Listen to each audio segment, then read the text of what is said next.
the Palestinian Authority going to do about today's attacks? Well, every life lost is a tragedy. And we know this best, we the Palestinian people, because only this month, 11 Palestinians were killed by the state-sponsored occupying army, including 5 children. Only last night in Jenin, Ahmed was murdered, a 16-year-old boy. The day before it, in Nablus, another boy was killed. A girl was shot in her car just a day before her birthday. She was 15 years old. We know very well the price of human loss. And this is why we have been set on focusing on the root cause of all this, set on how do we break away from this 75-year-old deadly cycle. But are you even able to do anything about the violence? I mean, you know, you are the Palestinian Authority. We don't know who carried out this attack, but you don't speak for Hamas, do you? So No, we don't know anything. Let's not jump into any conclusion.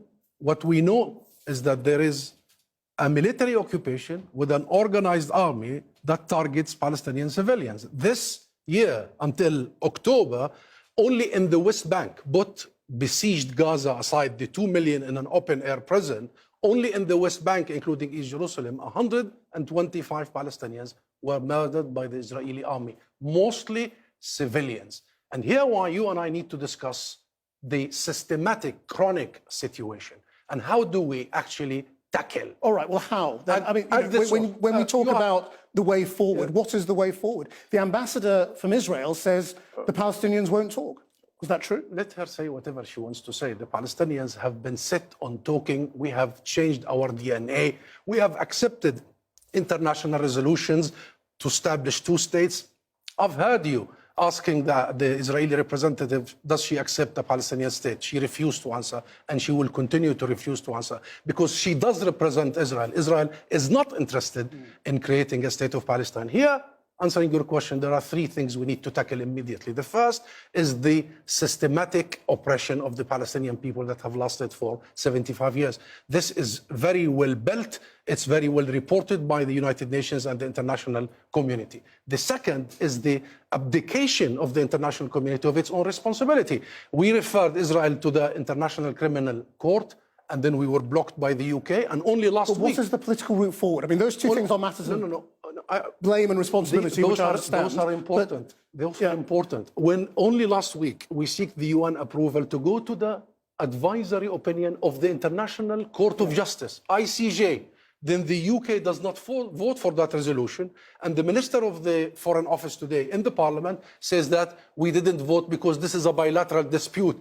So why, Krishnan, did we create international system? Why did we create all these international conventions and rules? It is exactly because when accountability is needed, we enforce it on countries that invade, occupy, annex territory. But what is on the table for you? Build illegal settlements, which is a war crime. Otherwise, the duplicity and the double standards we are seeing in comparison to Ukraine is striking in our face. But what is on the table in terms of a way forward? Palestinian lives is on the table. You bring me here. You see, this is a cyclical conversation, isn't it? It isn't.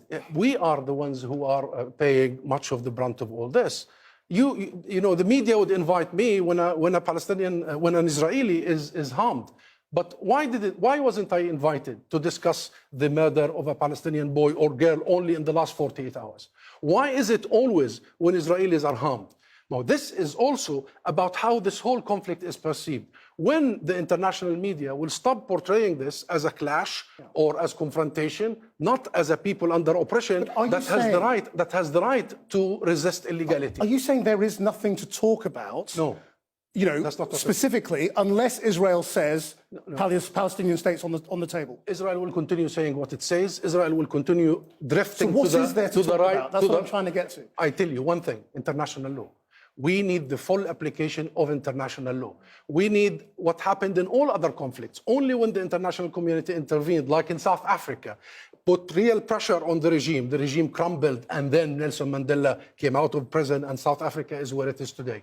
This is not happening. Israel is allowed to continue drifting to the extreme right. Now we have supremacists, Jewish supremacists, in Knesset and soon in government. Now you'll have a situation whereby if the international community does not intervene immediately, if the media does not give the Palestinian people their right, according to international law, to resist the illegality, if we don't frame it in the right way, you will invite me again and again to talk about the consequences, to talk about the symptoms, but not the illness.